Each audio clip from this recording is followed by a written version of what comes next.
uryamishije mu muvure n'umunyambabazi. Evangelize Le Monde iboneyeho umwanya wo kubifuriza Noheli nziza ndetse n'umwaka mushya w'ibihumbi 2023.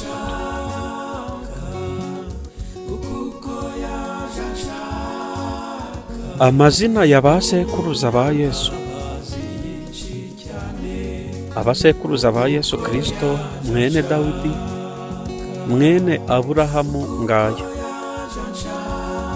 Aburahamu yabyaye Isaka, Isaka yabyaye Yakobo, Yakobo yabyaye Yuda na bene se, Yuda yabyaye Peresi na Zera kuri Tamari.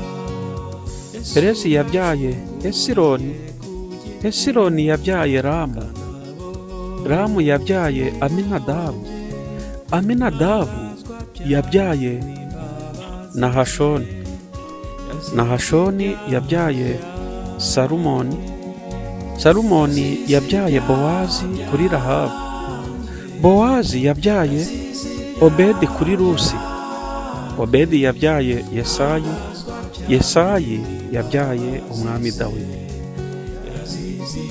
Dawidi yabyaye Salomo kuri muka Uriya, Salomo yabyaye Rehobowamu, Rehobowamu yabyaye Abiya, Abiya yabyaye Asa, Asa yabyaye Yehoshafati, Yehoshafati yabyaye Yoramu, Yoramu yabyaye Uziya, Uziya yabyaye Yotamu, Yotamu yabyaye Ahazi, Ahazi yabyaye Hezekiya, Hezekiya yabyaye Manase, Manase yabyaye Amoni, Amoni yabyaye Yosiya, Yosiya yabyaye Yekoniya na bene se.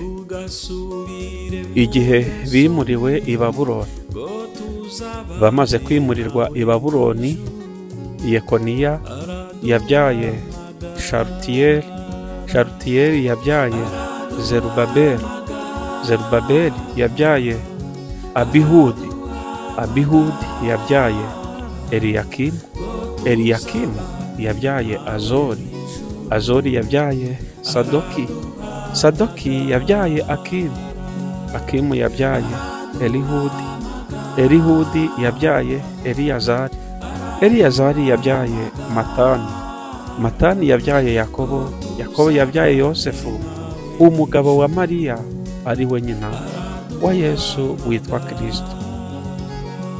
Nuko basekuruza bose uhereye kuri Aburahamu ukageza kuri Dawidi ni 14, kandi uhereye kuri Dawidi ukageza igihe bimuriwe i Babuloni ni 14, kandi uhereye icyo gihe bimuriwe i Babuloni ukageza kuri Kristo ni 14. Kuvuka kwa Yesu uko kwagenze.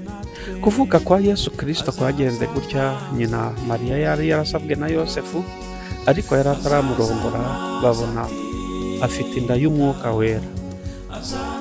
Umugabo we Yosefu, kuko yari umukiranutsi kandi adashaka kumukoza isoni ku mugaragaro, yigira inama yo kumubenga rwihishwa. Akibitekereza, marayika w'umwami Imana amubonekera mu nzozi ati: Yosefu mwene Dawidi, witinya kurongora umugeni wawe Mariya, kuko imbuto imurimo ari iy'umwuka wera.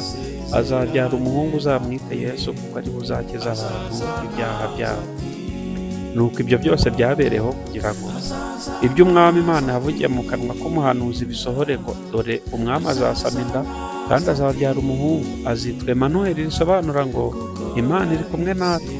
Yosefu akangutse abigenza uko Mariya marayika w'umwami Imana yamutegetse, arongora umugeni we, ariko ntibaryamana arinda ageze igihe yabyariye umuhungu, amwita Yesu.